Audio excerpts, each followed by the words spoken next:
Hello, I'm Tom Kennemer. During the school year, ETV will broadcast interviews with local veterans who have served our country with honor on battlefields around the world. Each veteran interviewed received an award of valor for their bravery during wartime and for that courage and sacrifice have been inducted into the Madison County Military Heritage Hall of Heroes.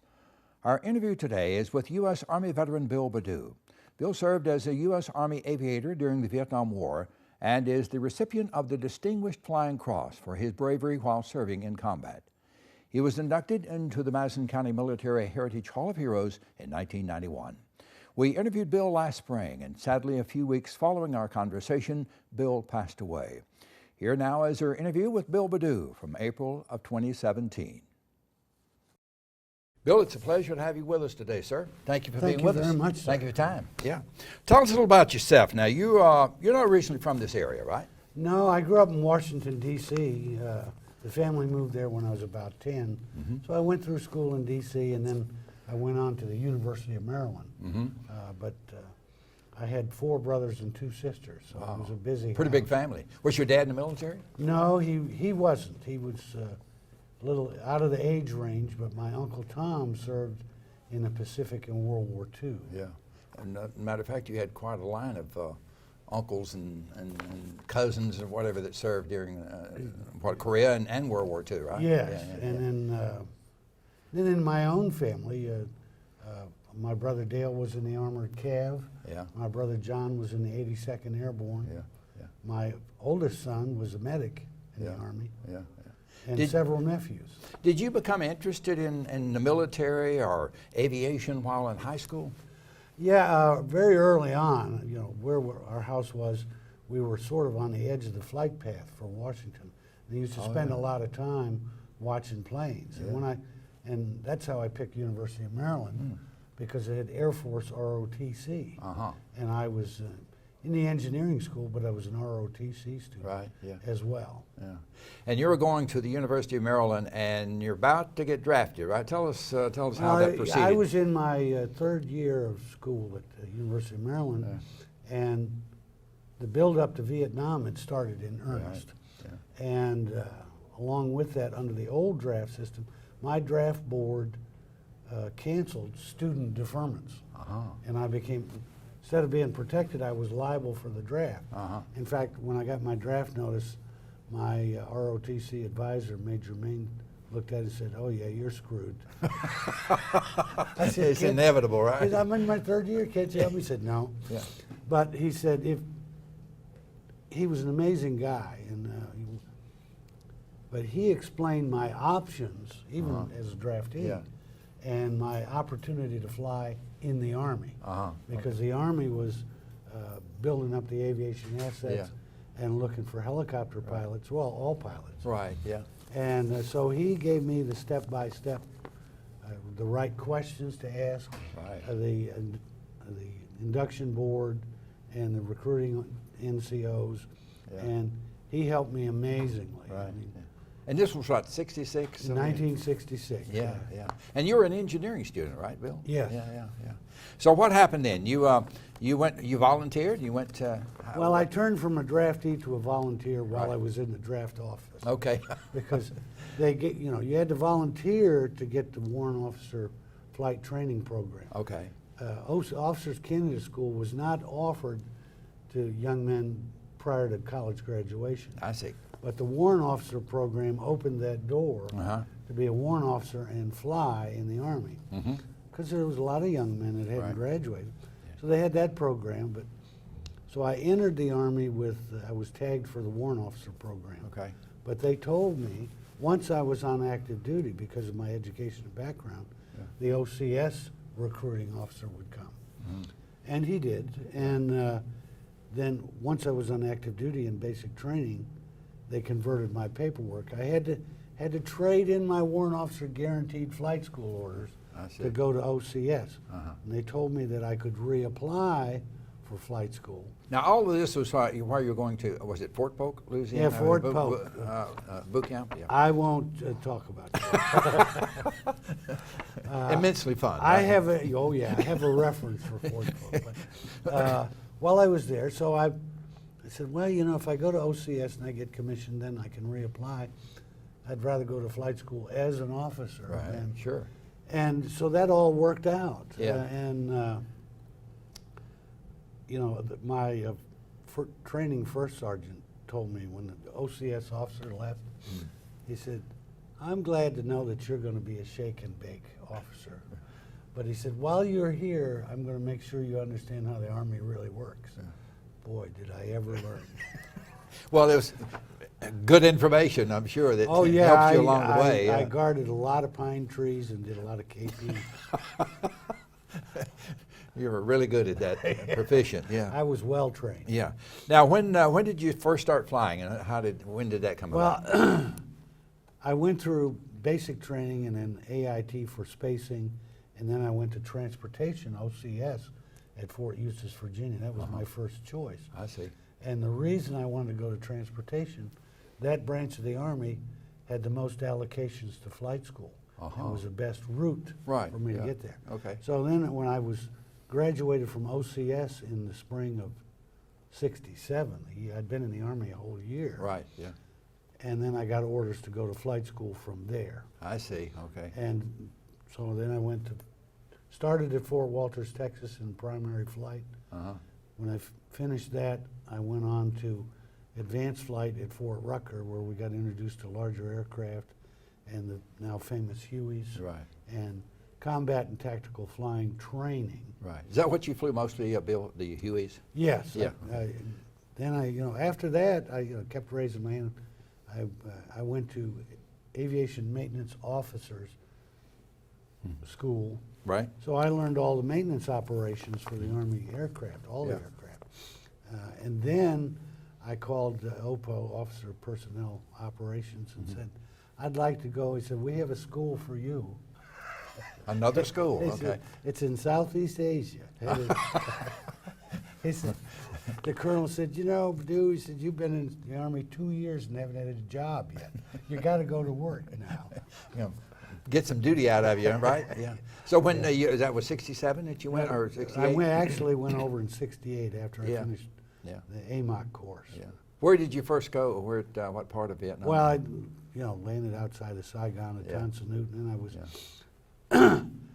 I went to the repo replacement center, standard jump, and I checked into the repo center, and I went to the check-in here desk, and turned in my orders, and I told the specialist there, I think he was an E4, I said, I have orders here for the 1st Aviation Brigade, et cetera, et cetera.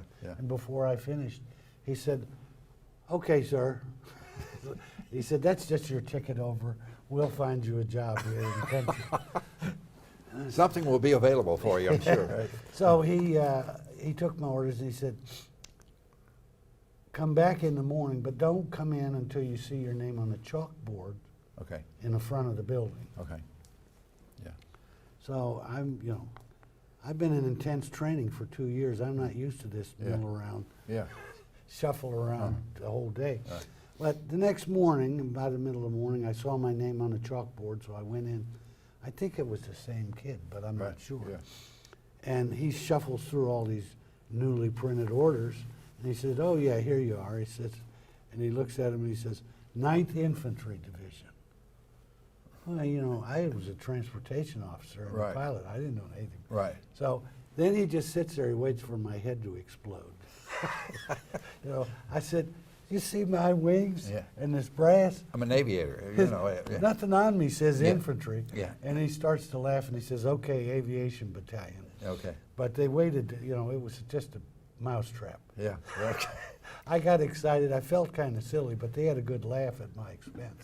And you didn't fly up there. You rode in a truck, all right? Yeah, then they put me on a truck. They didn't come and get me in an aircraft. They put me in the back of a deuce-and-a-half truck for an hour out in the weeds riding through the Indian country.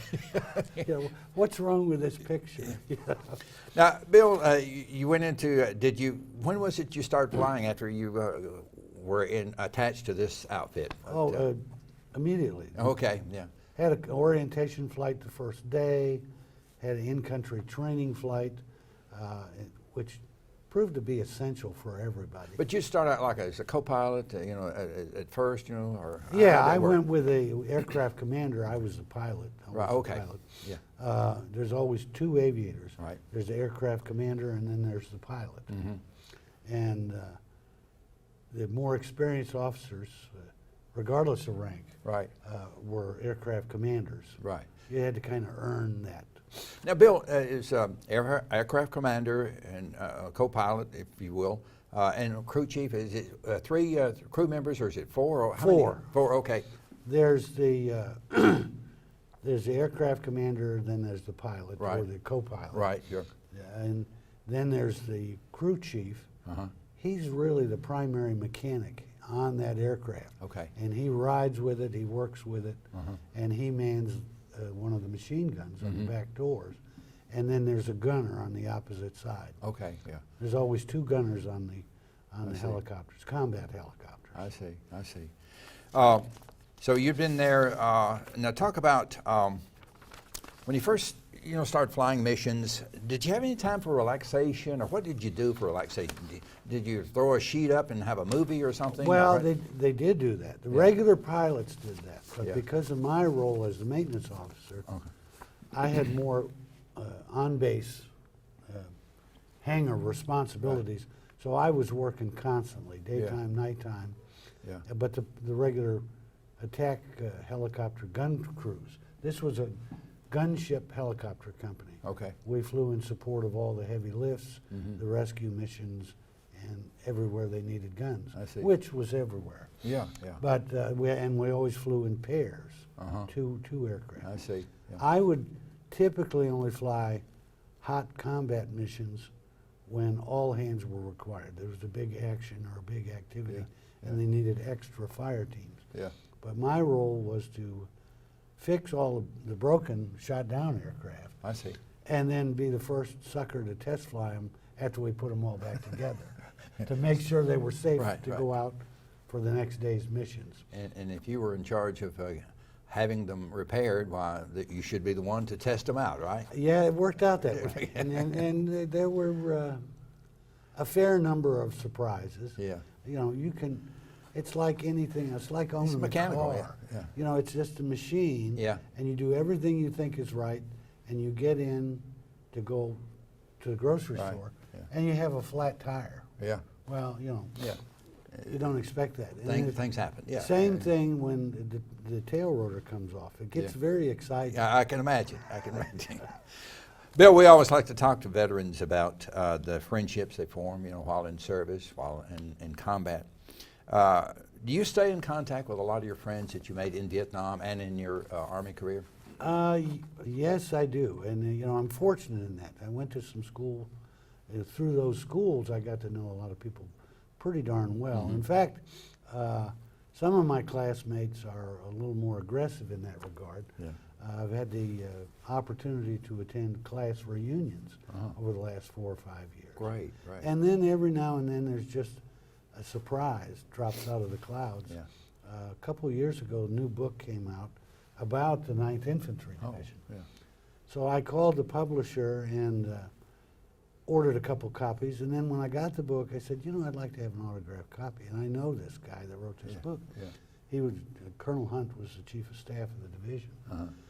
So I asked, and I wrote him a note and asked for autographed copies. And about a week went by. I had to write it in care of the publisher. They Yeah, don't give yeah, the address. yeah. About a week went by, and lo and behold, retired General Hunt called me at home, and we talked for about an hour or so. And we've been corresponding with letters and phone calls over the last 2 or 3 years. Fantastic. Yeah. And, he was the chief of staff of the division. Right. Yeah. And then one of the things that I like to tell people is you don't know what you don't know when you're a kid. Right. Yeah. Because I was in charge of aviation assets, I used to get more interaction with Colonel Hunt than I wanted. Yeah. My battalion commander, I had lunch with my battalion commander in Florida a couple of years ago, Yeah. and I asked him about then Colonel Hunt, Yeah. and the colonel was he started to laugh, and I said, "What are you talking about? What was so funny?" Yeah. I said, "I didn't have much fun with him." Yeah. His name was Wasn't Bill funny at that time. And he said, I never saw a lieutenant get so much personal counseling for such high rank. He was tutoring you, maybe, whatever. Yeah, must have been. Bill, there was no email, or you couldn't text anyone back then, so I'm sure receiving a letter from home was always nice to receive. Yeah, I enjoyed that. And I didn't get as much as I might have liked, but of course. You weren't married at the time. No. What about now? I'm sure you have mixed feelings about serving in the war, but what is your favorite memory from serving in Vietnam, or serving?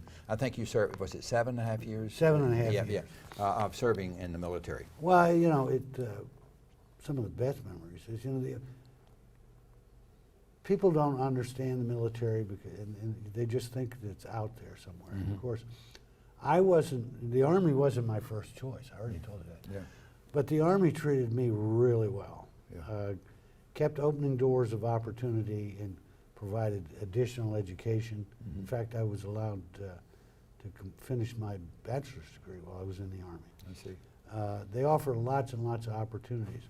And once you get past the initial culture shock, the Army is a really good job and a good career. And I got to meet some exceptional people. And those are some of my best memories. Now, as far as the combat in the war, you have to depend on your training. There's people ask about fear and courage and those things. Everybody's afraid. If you're not, you're nuts. Right. Yeah. Courage is just managing your fear. Now, sometimes your fear level goes up dramatically. The biggest thing you have to worry about is you have to depend on your training and do what's expected, or things don't go well. The people get into the most trouble when they panic.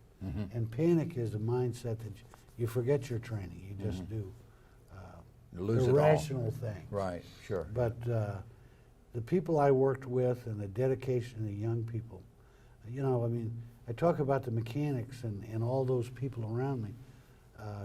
Gee, I was only 22. Yeah. A lot of them some were older than I was. Yeah. And a few were younger. But their dedications to their jobs.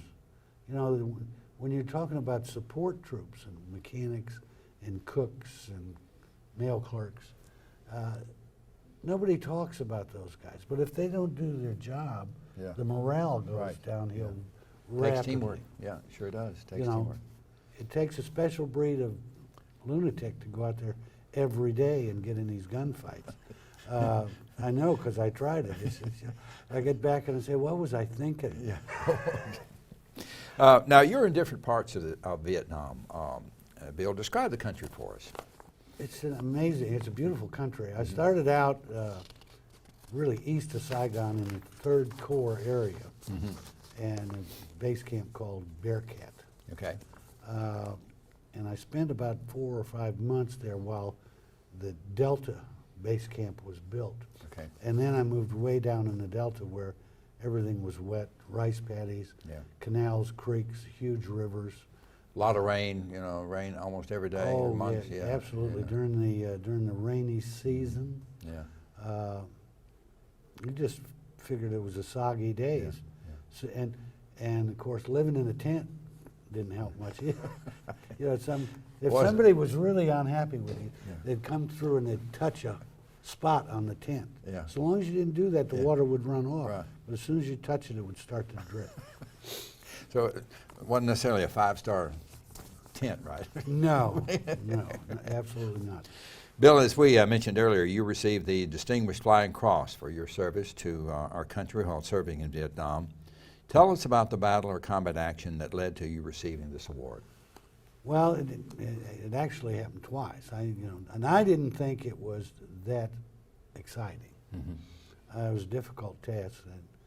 In one example, we had an aircraft shot down, and it was in the mush, very close to an ongoing battle scene. Well, by the time it went down and we got the word, it was night. It was dark, and I happened to be in the mess hall having coffee and got the word I had the aircraft on the ground.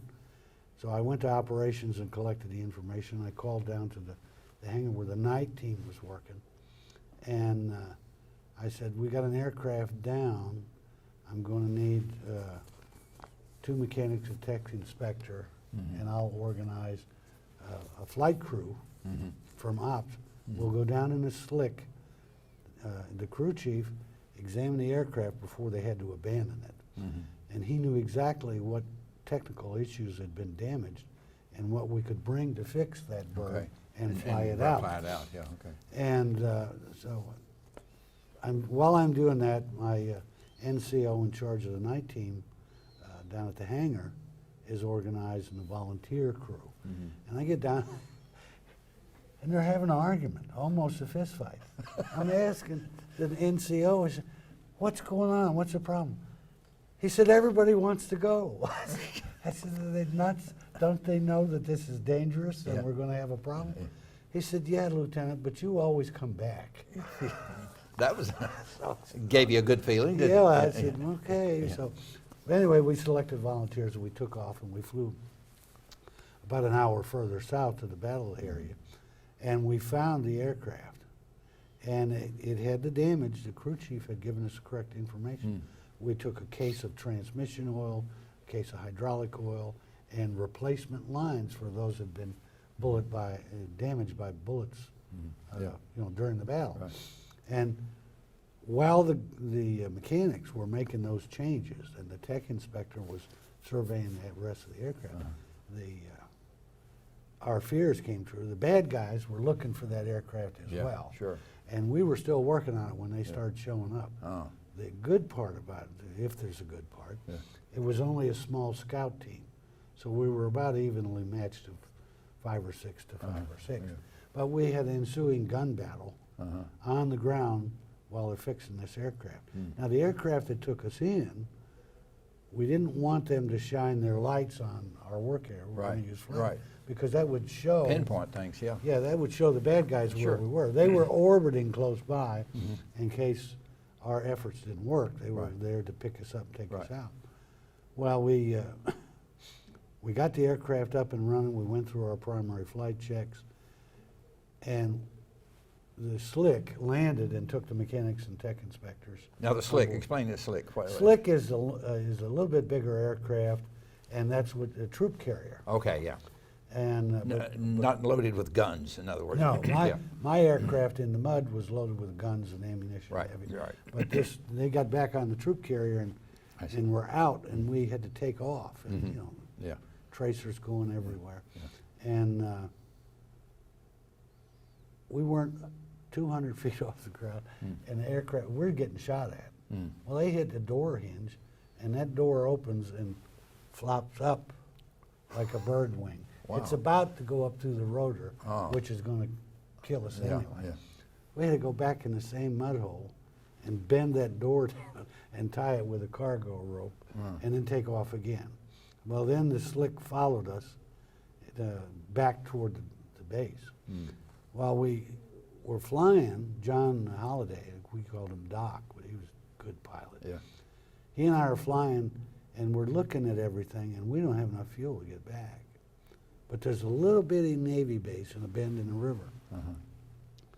So we tell them on the radio, we're going into the Navy base to refuel because we won't make it back to the Army base camp. So we land there and we hover over to the fueling point, and just as we get off the runway to the fueling point, the engine quits. It was out of fuel. And then you barely made it. Yeah, and so then we're on this little Navy base that's guarding a big bend in the river. And we have plenty of light and protection. I see. And we're looking at this aircraft. It's got holes in it everywhere. There was a hole in the tails you could put a basketball through. And we just said, I think we're going to hitchhike. We'll have the rescue heavy lift aircraft come and carry this out tomorrow. You had some divine intervention, maybe. Yeah, that's what I think. And so then we got back, but my soldiers, my mechanics and guys, they were in that fight, and they're not combat soldiers; they're mechanics. Right.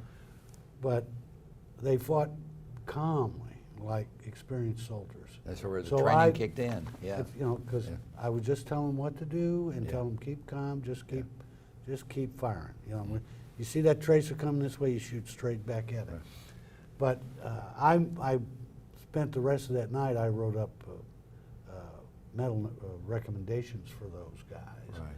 and thankfully they were awarded those Valor Awards. Fantastic. And then time went by.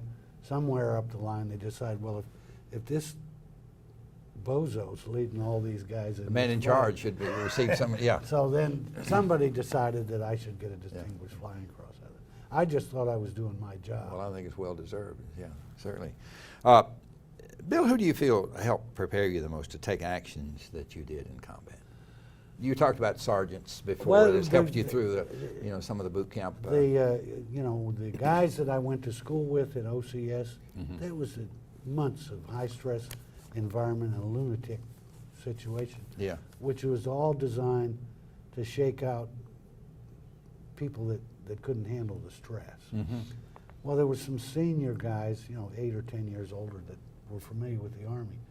They helped to keep me calm and understand what was going on. Right. When I got to Vietnam, pilots with more experience taught me how to fly in combat and survive. Mm-hmm. The NCOs around me were career NCOs. Mm-hmm.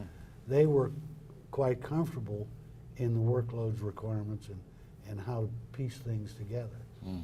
But the young men were probably the most impressive. Wow. These kids just stepped up to do their job, and without any thanks. Yeah. Thankless. Just like they did when you're retrieving that helicopter. Yeah, and that's what I asked these NCOs later. I said, did that really happen? I said, yeah, those guys all want to go because the mechanics don't get to fly. Right. They don't get to do this. Right. Yeah. And that's where I learned little things matter. Yeah. Sitting down with a mechanic while he's working on an aircraft and learn about him as an individual. Yeah. These guys were from all over the country. Yeah. And like everybody else, they didn't really want to be there, except for the multi-stripe NCOs who were career guys. Yeah. All these mechanics, most of them were drafted or volunteers. Those are the guys that keep you in the air. They sure are. Absolutely, Yeah. and nobody, I won't say nobody appreciates them, they just don't get the recognition they deserve. Bill, describe what it's like to serve in the war zone. The thoughts you have, now you touched on this a little bit earlier, but I want you to talk about it a little more. The thoughts you have of possibly being killed or wounded during a battle. What goes on in your mind? Well, it goes back to that fear and courage thing. Mm-hmm. You have to say, I volunteered for this job and this is part of this job. Mm-hmm.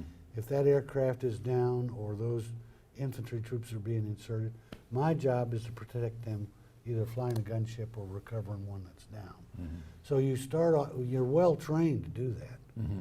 but you just have to say, this is my job and I'm going to go ahead and do it. Mm-hmm. And no matter what they say, things always happen. Right. And you have to revert back to your training and keep calm and do the things that you're trained to do. The bullets are going through the aircraft and it's making goofy noises and people are yelling on the radio and you just have to land and load people on or wounded on, Yeah. and then you just take off and you use standard flight procedures. Now, it's okay to be afraid, scared? I mean, Oh, is that part of absolutely. it? Yeah. One of the warrant officers did something. Yeah. He kept getting, he had a big family, and he got lots of mail. Uh-huh. And they started mailing audio tapes back and forth. And he played a couple for them. They always went, what's it like this and what's it Yeah, like that? yeah. And he said, one day he took an extra flight helmet in a bag and he plugged it in. Yeah. Put the tape recorder inside the helmet Wow. and just let that run through a day's combat missions. Uh-huh. And when it was finished, he took it out and he mailed it home. We didn't even listen to it. Right. The next tape he got, he said, we listened to that tape, but we don't want to know anymore. Yeah. Don't want to hear any more about it. Don't want to Yeah. know. We don't want to be there anymore. Don't send us anymore. Yeah. Bill, how does it make you feel when people call you a hero when they read about or hear about what you did in combat? Well, that question comes up from time to time, and I don't think I'm a hero. I was doing my job the best way that I knew how. Now, I had the privilege of being around some real heroes. heroes, some guys that did things that I just wide-eyed said, how did he do that? Yeah. You know, and I mean, I saw some pilots do. I thought I was a pretty decent pilot, but I saw him do some aircraft maneuvers. I said, that aircraft's not supposed to do that. Wasn't designed to do that. Was it? But there were guys that were real heroes in my mind. Yeah. There was one instance of a good friend, Ace Casalio, who's gone now, but we were flying a mission and a small unit got trapped. And they got trapped in a corner of a rice paddy. The rice paddies were fairly high and provided some protection. But there was no good exit for them. There was an enemy pillbox that was part of the trap on two sides of them, and they were caught in a crossfire. They couldn't go further back because they'd get into line of sight for the enemy, and they couldn't come over because they'd walk right smack into the pillbox machine gun. Ace and I are doing orbits around. We were flying a scout mission. He was in a little scout, and I was in a gunship. Ace went down and landed that aircraft right in the middle of that fire. And he got out and told those young infantry kids, this is what I'm going to do, and when I do this and this, you have to do that. And Ace popped that aircraft up, and it was a little scout aircraft, only had 2 rockets. He put a rocket through the window of each one of those machine gun nests. Wow. And knocked them out of commission. And when he did that, those troops came over the side and went past the first pillbox and got into a covered area where they could be picked up. But they'd walked into an ambush, and their lieutenant and their platoon sergeant had been killed, you know, in the first minute. So these are just young kids that they just didn't know what to do or how to get out of it. And for a pilot to land on the ground in the middle of a gunfight and tell the infantry what to do, and then get them to do it is just amazing. And what he did, What he did, you know. It's amazing. Do you often wonder, would you do it all over again, Bill? Oh, I have no doubt I would do it. Yeah. I would do it. And you know, when the people talk about combat, and you're in the middle of combat, you're not fighting for the high-tone language of the politicians and all of those things. You're fighting for the guys that are around you and you live with every day. You're trying to protect each other and do whatever the job assignment is. Of course, you served during a war, and through the years, I'm sure you've seen a few war movies. Do you think war is depicted accurately in most of the movies or TV shows that you've seen through the years? No, honestly, no. Most of the movies and the television shows are written and directed, or however they do all that, by people that have never been there, that don't understand. Now, there was one that was based on the book called We Were Soldiers. That was a horrific. Hal Moore. General Hal Moore. And I had the opportunity to meet General Moore. Did you? Yeah. And Joe Galloway, who was the civilian photographer, I had an opportunity to meet him in Huntsville a couple of weeks ago. Right. Yeah. An amazing guy. Yeah. Yeah. But the performance and the representation in that movie was more like real combat than anything else I had ever seen. As close as that you've seen. Yeah. Yeah. There were protests against the Vietnam War when you served. Did you ever encounter any of those protests? And if you did, how did it make you feel? Well, I did. In fact, I encountered it in '69. First got back, you know, and when I got back, they had just started asking GIs to change to civilian clothes once they left the military base. Well, you would land at Travis Air Force Base, you know, and you'd in process, out process, because you'd come back from Vietnam. You had the opportunity to change to civilian clothes before you went to the train station, bus station, or San Francisco airport to fly from there to home. Right. I didn't have any civilian clothes. I was in my khaki uniform. And I got 3 or 4 of us got a taxi, and we went from Travis Air Force Base to San Francisco International. There were a few protesters, and they were making noise. And we were talking about it. They said, you know, these poor clueless kids haven't got any idea. They're just out here. They had too much time on their hands. Right. So we pretty much ignored it. And there were a couple of challenges. The best way to handle it was just ignore it. Ignore it, just move on. If you could, some of the guys coming back would get angry. Right. And you got to understand, the Army, in my view, made a mistake. They brought these guys back. They've only been out of the bushes for maybe 48 hours. Yeah. So they're still on high tension alert. And then you have somebody that's trying to insult them. And not a good mix. Yeah. they have a tendency to respond. Right. That's where the problems came. I'm sure that happened a few But times. there was one example that was very personal. I ignored all that. I went in, and it was afternoon. I said, you know what? I'm going to go to the bar and get a drink. I haven't had a drink in months because I would fly around the clock. Right. I didn't partake with the regular pilot day off stuff. Yeah. I went into the bar, and I walked up. You know, it's the middle of the afternoon. There's only 2 or 3 people there Yeah. in an airport. And I ordered a drink and didn't think anything of it. Well, the bartender is fixing the drink. He said, "Can I see your ID?" Well, I didn't think anything of that either, and I started reaching for my wallet. There was a guy sitting right there. Turns out he was a Korean War vet. He got so mad, he reached over the bar and grabbed that bartender by, tried to get his throat, but got his shirt, jerked him over the bar, and he said, "See those wings and those ribbons? He doesn't need an ID." He pushed the bartender back. I mean, I was just shocked, you know. Yeah. That could be a scene in a movie. Oh, Yeah. and so I thanked everybody, had my drink, and I said, I think I'll just go down and sit in the waiting area. Bill, after Vietnam, came back, you had plans to stay in the Army, but an injury changed things for you. Explain what happened. Well, I was, when I first got back, I went back to Fort Eustis Transportation Center. Yeah. I had a real nice job on the staff and faculty of the, teaching aviation maintenance to incoming mechanics. And I stayed in that assignment, waiting for my second tour orders. At the time, pilots rotated about every 15 months. Yeah. Well, those orders never came, and I was saved. Yeah. And I wasn't raising my hand to hurry either. But at the end of that assignment, I got orders to the officer's career course, which is the next rung on the ladder of education requirements for career officers. But I was also in training on a fixed-wing aircraft called the Mohawk.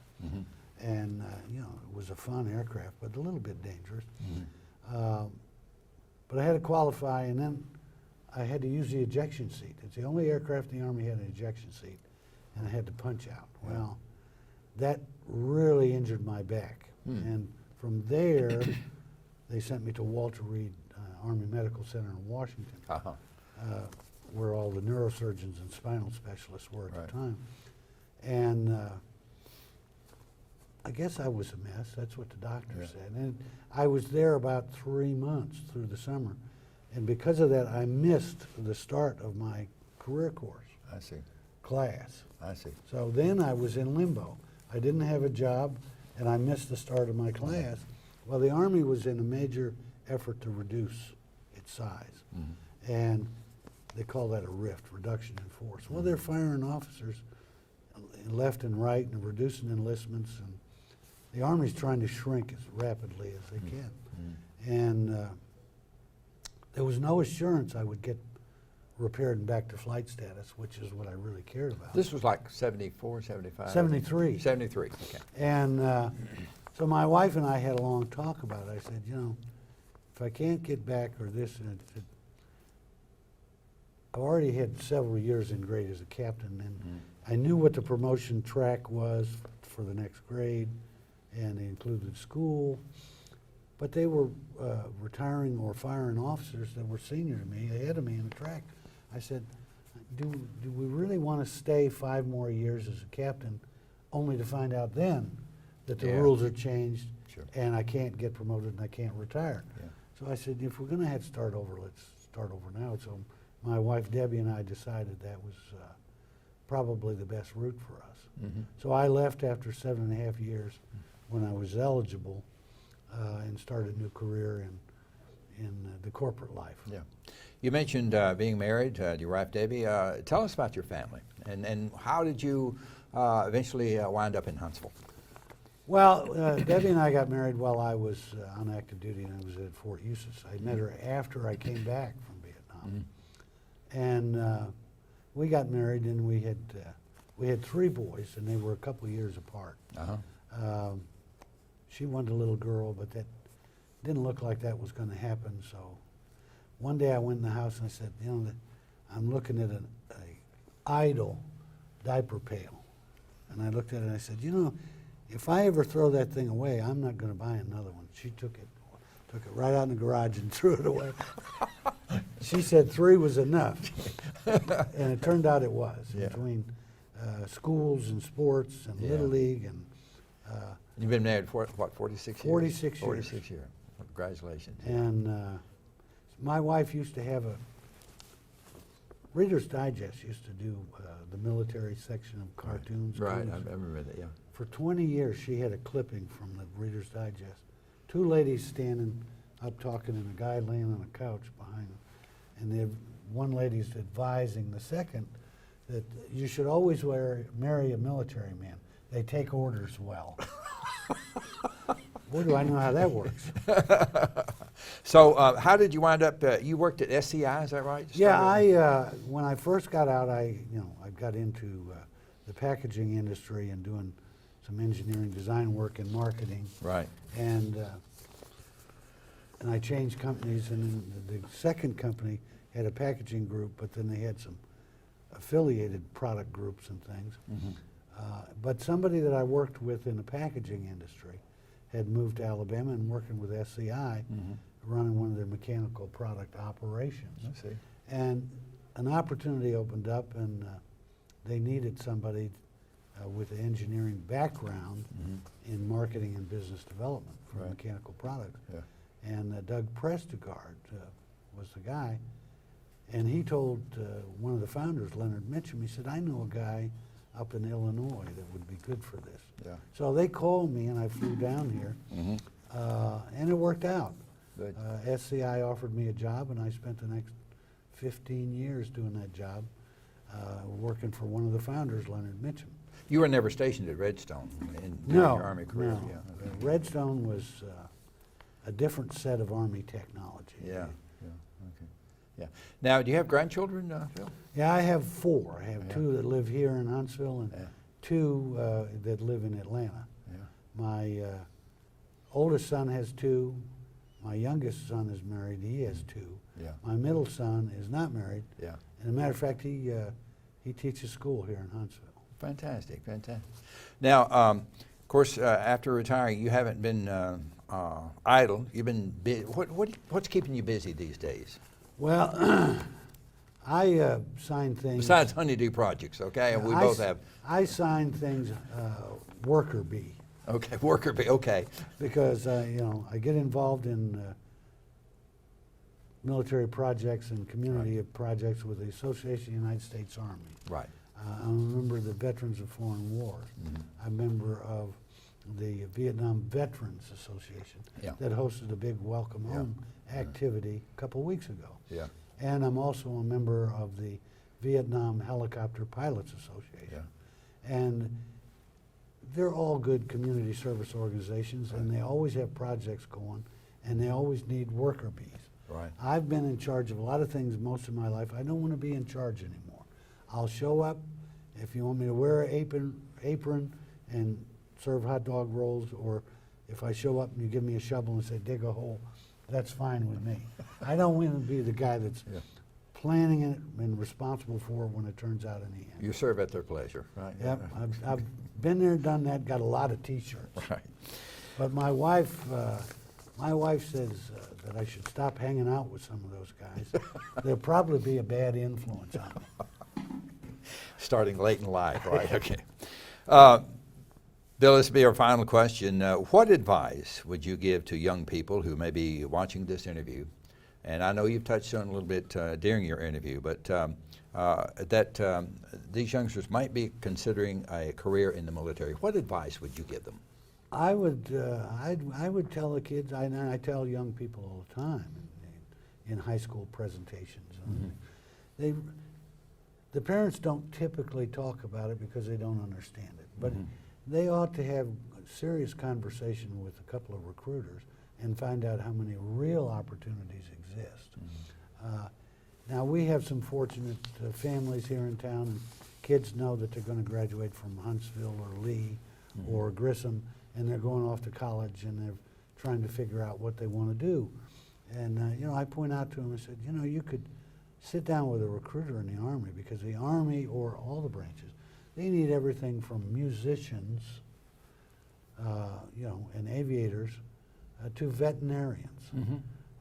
You don't have to go off to Auburn or Alabama, just to name two, mm-hmm. And spend $100,000 to $200,000 on an education for a job that you find out you don't really care about. Mm-hmm. You can try out any one of those jobs and volunteer for it, either full active duty or reserve duty, mm-hmm. and find out what you really like in the military. And when you come out, the military is going to pay that education bill. You get the benefits, yeah. Excellent advice. Well, excellent. That's just the truth. Yeah, yeah. But, you know, I get emails all the time about families that really don't understand. Right. You know? They're so used to living in their little world uh-huh.